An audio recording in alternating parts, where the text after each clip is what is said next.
láti ìgbà ayé Buhari ní dọ́kúmẹ́ǹtì kan ti wá tí gbogbo àwọn àgbààgbà Fúlàní ti ṣe tó sọ fún Buhari pé eléyìí gan ni kò gbé fún Tinubu kó sáyìn. Kí ló wà ní dọ́kúmẹ́ǹtì yẹn? Tinubu pàṣẹ fọ́ọ̀mù yẹn sí gbogbo àwọn ọba ilẹ̀ Yorùbá pẹ̀lú ẹ̀tàn ẹ̀rọ pẹ̀lú Asiri Tinubu pé lásìkò yìí tó máa fi gbàjọba kí ẹnì kẹ́kọ̀ọ́ ò gbọ́dọ̀ dá sí ọ̀rọ̀ Yorùbá nation because ọ̀rọ̀ Yorùbá nation problem ní fún Fúlàní. Wọ́n mọ̀ pé tó bá ṣẹlẹ̀ kan àwọn òtún máa mú àti gbogbo support tó bá kù British fún wọn because British ló wà lẹ́yìn wọn tó fi ń jẹ ogun tán ṣe. Tinubu dẹ̀ gbé gbèsè wọ́n dẹ̀ pàṣẹ fọ́ọ̀mù fún gbogbo ọba ilẹ̀ Yorùbá tó tọ́. Wọ́n dẹ̀ sáyẹn ẹ̀ káwọn ò ní lọ́wọ́ sí ṣùgbọ́n àwọn ò lẹ́nu sí. Bí ká lọ bá wọn kán sọ̀rọ̀ tuntun fún wa kán tàn wá lọ́sẹ̀ máa ń tàn wá. Ṣé lóòótọ́ ni àṣírí tí arákùnrin yìí tú nínú fọ́nrán yìí ò lórí ètò ẹ̀yin èèyàn wa kí lè ròyìn ẹ gbọ́ gbogbo nǹkan tárákùnrin yìí sọ lórí bí wọ́n ti ṣe ní káwọn kábíyèsí fọwọ́ síwèé lórí ọ̀rọ̀ Yorùbá nation pẹ̀lú bó ṣe ní ṣe pẹ̀lú àwọn Fúlàní ẹ̀yin èèyàn wa ọ̀rọ̀ rèé o nínú fọ́nrán yìí náà lẹ́tún tún máa wá gbọ́ àwọn àṣírí kan tó tú nípa àwọn òyìnbó yìí tí wọ́n ní tó ìkànnù wọn tó fẹnu ara ẹ̀ sọ̀rọ̀ nù fọ́nrán tó ní ìdí táwọn ṣe ń wá sáwọn orílẹ̀-èdè láfíríkà nǹkan báyẹn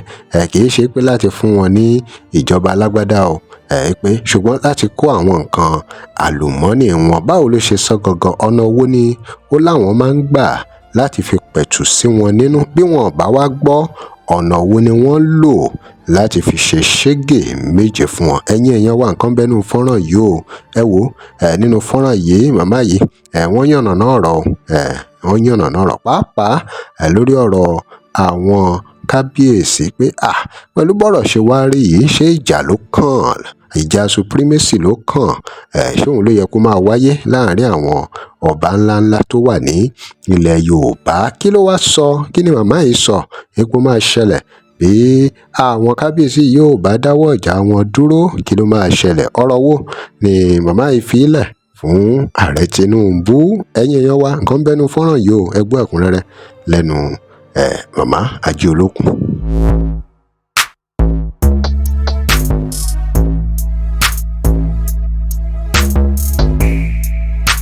Ajé bá wa lórí ìjókòó yìí náà ni àwọn fúnra la máa gba ara wa sílẹ̀ àwọn pọlíṣà yóò ráyè títí wa wọn ò nífẹ̀ẹ́ wa àwọn ò ráyè tiwa torí fẹ́jẹfẹ́jẹ àti torí ohun tó fẹ́ jẹ àti ohun tó fẹ́ jẹ torí ohun tó fẹ́ jẹ àti ohun tó fẹ́ jẹ wọn ò nífẹ̀ẹ́ wa wọn ò ráyè títí wa wọn ò fẹ́ kí mẹ̀kúnnù kúrò nínú oko ìyá wọn ò fẹ́ kí mẹ̀kúnnù kúrò nínú oko ẹrú wọn fẹ́ máa control yín ni wọn fẹ́ máa oppress yín ni bẹ́ẹ̀ ni ìkà ni wọn olè ni wọn ọ̀fọ̀ ni wọn jàgùdà ni wọn ọmọ àlè ní gbogbo ọba àwọn politician wa àwọn ọ̀ráyè títí wọn nífẹ̀ẹ́ yìí àwọn la máa gbára wa sílẹ̀ ọlọ́wọ́ ẹlẹ́dà gbọ́ ẹ jẹ́ kí n fi fídíò kan wọ̀nyí ìlà máa kan tó sọ yìí pé ó ní àwọn òkè lọ sí ìlú pé káwọn lọ ẹ jẹ́ kí n bá ló ṣe sọ́nà o ó ní àwọn òkè lọ sí country pé láti lè ó ní àwọn ò lọ sí country láti mú democracy lọ fún wọn ó ní àwọn ń lọ láti lọ kó mineral resources wọn ni ó ní àwọn ń lọ láti lọ jí ọ́ìlì wọn ni lára àwọn politician náà ni ó ní àwọn ń lọ láti lọ jí ọ́ìlì wọn ni ó ní àwọn ń lọ láti lọ jí àwọn gbogbo mineral resources tó ní ni ó ní àwọn tó lọ láti lọ jí láti lọ gba ilẹ̀ wọn ni ó ní tó bá ti wá fẹ́ gbọ́n ó ní táwọn bá ti rí pé fẹ́ gbọ́n pé tọmọ ìlú tó bá ti fẹ́ gbọ́n pé tọmọ ìlú bá ti fẹ́ yarí ó ní àwọn àwa sọ fáwọn gọ́ọ̀mẹ̀ntì wọn wípé kan da military síta kan da police síta kan fi káàmù wọn dáhùn ní kọ́ máa fi harass wọn náà kọ́ máa fi oppress wọn náà bọ̀tọ́ bá ti rí pé bóyá ó ti wá fẹ́ yíwọ́ àwọn á sọ fún pé káwọn àwọn politician àwọn Nigeria government àwọn gọ́ọ̀mẹ̀ntì ìlú yẹn ṣá pé wọ́n fi káàmù wọn dáhùn wípé kọ́ mọ́ bá lọ ó ní àwọn wá padà á sọ fún wọn pé thou shall not steal pé thou shall not steal àwọn dẹ̀ wá steal nínú ìlú wa ni ẹ wá gbọ́ ẹnu oníkàn àti ń gbọ́ pọ̀n kó má dàbí pé mò ń sọ àròsọ ni òun lélẹ́yìn ẹ jẹ́ kí n fi wọn nù. You don't go to another country to bring democracy. We go there for their resources, oil, metals, cheap labor. We don't go to bring democracy. We took this land from the Indians. We stole it. After we stole all the land we need, we put up the sign, thou shalt not steal. Democracy is a con game. It's a word invented to placate people, to make them accept. Ó ní àwọn ò kí ń lọ sí country ẹ̀jẹ̀ kì í ṣe bẹ̀rẹ̀ ó ní àwọn ò kí ń lọ sí country kankan láti lọ gbogbo náà ò lọ sí country láti lọ gbé democracy fún wọn. Ó ní àwọn ń lọ síbẹ̀ láti lọ jí mineral resources wọn láti lọ gba ilẹ̀ wọn. Ok ẹ̀jẹ̀ kì í ṣe bẹ̀rẹ̀ ẹ̀jẹ̀ kì í ṣe bẹ̀rẹ̀. You don't go to another country to bring democracy. We go there for their resources, oil, metals, cheap labor. We don't go to bring democracy. We took this land from the Indians. We stole it. After we stole all the land we need, we put up the sign, "Thou shalt not steal." Democracy is a con game. It's a word invented to placate people, to make them accept a given institution. All institutions sing, "We are free." The minute you hear freedom and democracy, watch out. Because in a truly free nation,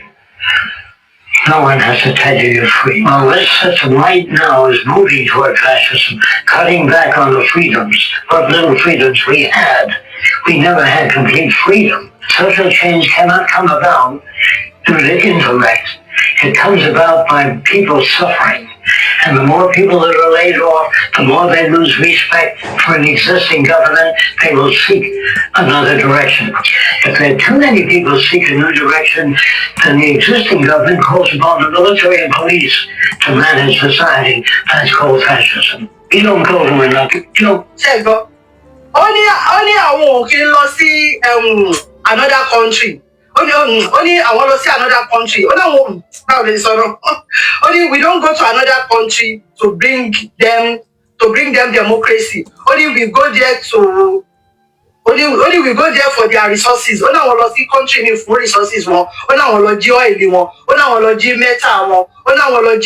lọ fún cheap labour. Ó ní àwọn dẹ̀ lọ jí ilẹ̀ wọn. Ó láwọn lọ gba ilẹ̀ wọn ní country mi ni. Ó ní táwọn bá ti wá rí wípé wọ́n ti fẹ́ máa bínú wípé àwọn àwa sọ fún ẹ pé ó ní táwọn bá ti fẹ́ máa gbọ́ ṣáàpọ̀ àwọn àwa sọ fún ẹ pé thou shall not steal nípa àwọn àgbẹ̀ thou shall not steal fún ọ. Ó wá tún sọ ó ní tẹ bá rò wípé bóyá ẹ gba òmìnira ẹ gba freedom. Ó ní tẹ bá bìlì pé àwọn ti fún yín ní freedom pé irọ́ lẹ pa. Ó ní irọ́ lẹ ń pa fúnra yín. Ó ní tẹ bá rò wípé bóyá àwọn ti fún yín ní freedom. Ó ní irọ́ lẹ ń pa fúnra yín. Ó ní tẹ bá fẹ́ yarí káwọn wá sọ fún gọ́ọ̀mẹ̀ntì ìlú yẹn wípé ó pe pólísì àti ámì. Ó ní kó máa fi harass yín pé kó máa fi calm yín down. Bẹ́ẹ̀ ni òun ló ń sọ yẹn o. Wọ́n mọ ohun tó ń ṣe àwọn òyìnbó ni àwọn European ni àwọn American ni àwọn Shinko China àtàwọn Shagari torí ọ̀rẹ́ bàbá Tinubu làwọn Shagari àbí Shishigari àbí Shagari lọ ń pè wọ́n àwọn tó sọ pé kó máa ṣe títí tó gbé títí fún tó ń wa Calabar Express Road Coastal Road àwọn tó gbé fún tó ní kó máa ṣe ṣẹ́ẹ̀rì wọn ìfẹ́ tó yíra lọ fi ń jẹ wá ó mọ nǹkan tó ń ṣe wá fúnra la máa gbára wa sílẹ̀ òmìnira oníṣọ̀fẹ́ kì í ṣe Christmas gift pátápátá là ń fọ́jú kùmọ̀kùmọ̀ là ń tẹ́tẹ̀ ojú àfọ́fọ́ tán jà ló ń dà ní àwọn ọba wa náà dẹ̀kẹ̀ lélẹ̀ tó yẹ kí ọba wa náwó sí because àwọn ogun ṣe ti rí àwọn ọba yìí ẹ̀yin ọba wa ṣe ń gbọ́ nǹkan tí máa yìí sọ àwọn náà dẹ̀ mọ̀ o kì í ṣe tó bí àwọn ọba wa ò mọ̀ wọ́n mọ̀ ọgbọ́n kan tó ń ṣẹlẹ̀ yìí o wà láìtàlá ìsọ́nà lọ́dà sá àwọn ọba wa mọ̀ ẹ̀yin ọba wa ṣe bẹ́yìn náà ni bàbá wa ẹ má làájú yín sílẹ̀ kájèjì kó gba ilẹ̀ wa wọ́n yé pa àwọn èèyàn wa lójú yín ẹ jẹ́ kó bá padà sáyé ọba káṣẹ́gbọ́n lè padà sẹ́nu ọba olóṣèlú gbọ́dọ̀ máa gbàṣẹ ọba ṣèbí yẹn gangan ló ń pè ní ìjọba ó ti pẹ́ tí Yorùbá ti fẹnu ṣe ẹ̀yin ọba wa ẹ̀yin gùn náà ṣẹ lẹ́nu olóṣèlú ti gbàṣẹ lẹ́nu yín wọ́n ti gbé Sátọ̀dé yín lọ́wọ́ wọ́n ti gba Sunday lọ́wọ́ yín ẹ̀yin ọba náà ti jẹ dòdò ẹ̀ lè so dòdò mọ́ ẹ̀yin náà ti kọwọ́ bọ̀ kọ̀bọ̀kúbọ̀ kó jẹ́ kẹ́ lè sọ̀rọ̀ ṣe bọ́ sọ pé ọba bá lórí ohun gbogbo ni káti ẹ̀ lórí kórí làwọn politician wa ẹ̀yin tẹ́ wá jọba lé wa lórí ńkọ́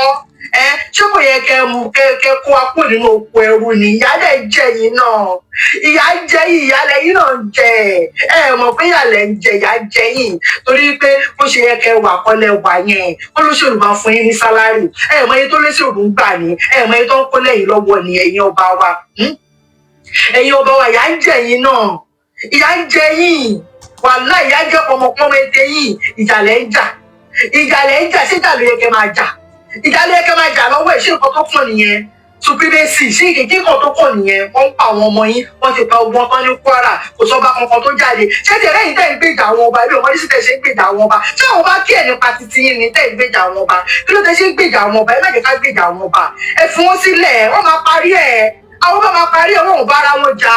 wàhálà ìwọ̀n bọ̀ bára wọn jà èmi kàn believe pé bóyá most of àwọn tó ń ní ìsọ ìpè gbogbo wọn bọ̀ bóyá most of àwọn tó ń dá síjọba yìí pé bóyá context àwọn gan fi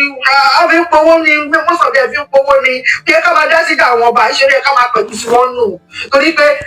àwọn kò sí bá ṣe fẹ́ ṣe o wàhálà ọba náà lẹ́nu tẹ̀ láti ṣe pé ká gba ilẹ̀ wa o bóyá ká máa tún jẹ́ kí ara máa rọ bọ́ǹbù lọ́wọ́ pẹ̀lú àwọn ọba yìí o bẹ́ẹ̀ ká máa fi ààrẹ ká máa jẹ́ káwọn máa lọ bọ́ǹbù lọ́wọ́ pẹ̀lú àwọn ọba ìṣúlẹ̀ ká máa bá wọn parí ẹ̀ ní o because táwọn ọba ṣẹ́tù táàrin wọn ọba gúnrégé báwo ló ṣe fẹ́ mọ̀ pé àwọn inú oko ẹrú la wà tó ìfẹ́ kó wa náà kó nínú oko ẹrú tẹ́mi ló bá fẹ́ dá sí ìjà ọba mo lè dá sí àkóbá dá gbogbo ẹrú náà ní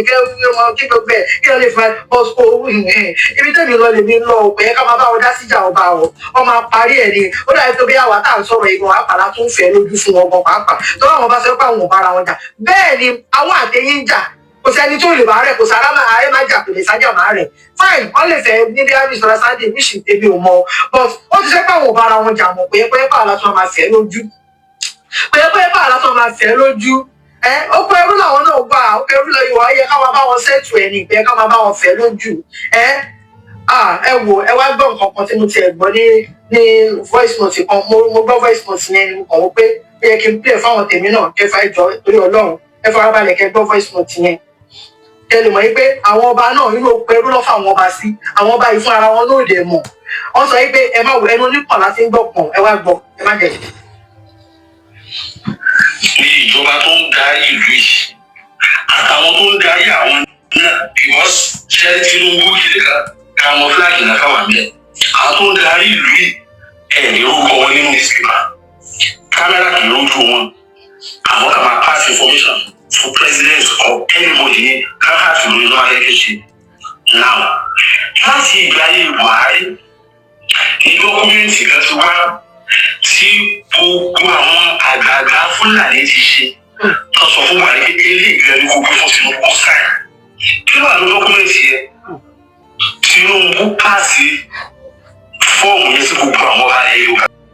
pẹ̀lú ẹ̀tàn ẹ̀mọ̀ pé bí màsà ní Tinubu pé lásìkò yìí tó máa fi gbàjọba kí ẹnìkan kan ò gbọdọ̀ dá sí ọ̀rọ̀ Yorùbá nation because ọ̀rọ̀ Yorùbá nation problem ní fún Fúlàní wọ́n mọ̀ pé tó bá ṣẹlẹ̀ tán àwọn ò tó wá mú àti gbogbo support tó bá kú British fún wọn because British ló wà lẹ́yìn wọn tó fi ń jẹ ogun tán ṣe Tinubu dẹ̀ gbégbèsè wọ́n dẹ̀ pàṣẹ fọ́ọ̀mù fún gbogbo ọba ilẹ̀ Yorùbá tó tọ́ wọ́n dẹ̀ sáyẹn ẹ̀ báwọn ò ní lọ́wọ́ sí ṣùgbọ́n àwọn ò lẹ́nu sí bí ká lọ bá wọn kán sọ̀rọ̀ tuntun fún wa kán tàn wá bá ṣe máa ń tàn wá. torí pé ṣẹ́rí tí gbogbo nǹkan bá lè ṣe é ṣe tí àwọn ọba tó ìjọba kankan lókè náà tá a bá rí pé àwọn ọba tó ń darí ìlú kọ̀ọ̀kan àwọn náà ṣe tán ní táwọn ọ̀dọ́ sọ yẹn wọn ní fún wa ní freedom o tá a bá ní ká dà á lẹ̀ ká tún ṣà ẹ̀mí tí ó sọnù ò ní lóǹkà tó Yorùbá ò fi gbà kankan múra ìfẹ́ máa gbọ́ ni pé wọ́n ń ṣiṣẹ́ lábẹ́nú iṣẹ́ lọ lábẹ́nú iṣẹ́ tí sì ń lọ lábẹ́nú láti bí ọdún 6 sí 7 yìí tọ́rọ̀ ti dàrú pápátá ó ti pẹ́ tó ti ń dàrú bí ọdún 6 sí 6 ó ti wá kọjá bó ṣe yẹ iṣẹ́ tó ń ṣe lábẹ́nú yẹn àti ìrìn tari. so èmi ń rò pé n tí a kọ́kọ́ lè ṣe níbi iṣẹ́ ráwọn bàbá ìgẹ̀gẹ̀gẹ̀gẹ̀ ní kí ẹ jẹ́ ká kọ́ lọ sùkú bá pé tí wọ́n bá kọ̀ tí wọn ò ṣe tó yẹ kí wọ́n ṣe fún wa ní ìsinyìí ojú ayé wọn ò dára ìwé ṣe ṣe ẹni wọn fún wa burú jù sí lọ tá a bá dẹ̀ ní káàdì bá a ṣe rárìn mú a padà di wàhálà a sì ní rí iṣẹ́ ẹ má jà tara wa wọn ká gbóló káwọn ìgbà ẹgbẹ́ òun níbi tó ń kù sínú ilé àrí bàbá kan wà nígbà táwọn tún lé tọ́pọ̀ wa bá tún jáde kò sí nǹkan kan àyàfi tá a bá kọ́ náà lọ́wọ́ bẹ́ àwọn bàbá yìí a lè ní àwọn ọba bíi 5 kan tó pé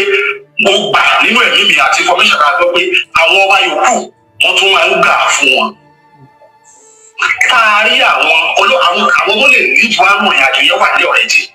tá a bá rìn táwọn bàbá yẹn fà fún wa ní assurance pé ó dáa kì í ṣe pé wọn àmọ̀ pé nígbà ṣe ò dáa, kì í ṣe pé òwú àwọn náà wọ́n ti tọwọ́ ọmọ bọ àwọn kẹ́kẹ́ bí wọ́n dẹ̀ ti fowó tì í jì. Ẹ lè mọ̀ pé Yorùbá a ní irinṣẹ́ méjì kan, ẹ tó bá ti mọ kí wa tó bá ti fi irinṣẹ́ méjì yẹn lọ wá a máa gbàgbé straight ni owó àti ipò bóyá iye oyè ká. òun nìyẹn o, ẹ ti gbọ́ gbogbo ohun tí wọ́n sọ, gbogbo àwọn àṣírí tí wọ́n tú nínú fọ́nrán yìí. Báwo ló ṣe jẹ́ gangan? Ṣé bó ṣe rí náà nìyẹn àbí gbọ́ ìsọ yìí ni? Kí lè ròyìn lórí ọ̀rọ̀ ilẹ̀ Yorùbá àti Nàìjíríà pátápátá? Báwo ló ṣe máa jẹ́? Ẹ drop comment yín. Remember to like, share and follow us. Thanks for watching. Náà lọ fún ìpolówó ọjà pé WhatsApp number page yìí. Gbogbo ogun tó lóhùn ní gbọ́ tó lóhùn ní gbà lórí ayé yín, iná agbára Ọlọ́run máa jó dànù. Kí lè nǹkan tẹ̀ ń là kọjá tó dàbí pé ẹ ti wá ọ̀nà àbáyọ ṣùgbọ́n tí ẹ ti rí ọ̀nà àbáyọ. Ẹ ti pàdé wòlíì yín ló fà, ṣùgbọ́n arán mi sí ọ lónìí dádì, arán mi sí ọ lónìí mọ́mì. Olúwa lòun fẹ́ ṣe nǹkan ńlá nínú ayé yín. Olúwa sọ wípé gbogbo tẹ̀ ń là kọjá yẹn òun fẹ́ fi òpin sí. Kí nìkan tẹ̀ ń là kọjá lórí ìgbéyàwó ni, lórí ọmọ ni, lórí iṣẹ́ ni, níbi gbogbo ni, bóyá ogun kan ló dàbí pé ogun yẹn le, ẹ ti gbìyànjú kò tí ì sí ọ̀nà àbáyọ. Ẹ jẹ́ àjọ gbàdúrà, ẹ jẹ́ àjọ wá ojú Olúwa, kí làṣírí ogun yẹn gangan, ẹ jẹ́ àjọ wádìí lọ́wọ́ Ọlọ́run ká dẹ̀ mọ ọ̀nà àbáyọ. Ẹ̀rọ ìbánisọ̀rọ̀ tẹ́ fi pè mí fún àdúrà àti ọ̀nà àbáyọ, òun náà ni +234 70 25 47 5427 +234 70 25 47 5427. Bẹ́ẹ̀ ṣe ń pè mí fún àdúrà lórúkọ Jésù ẹ máa rí ìyanu.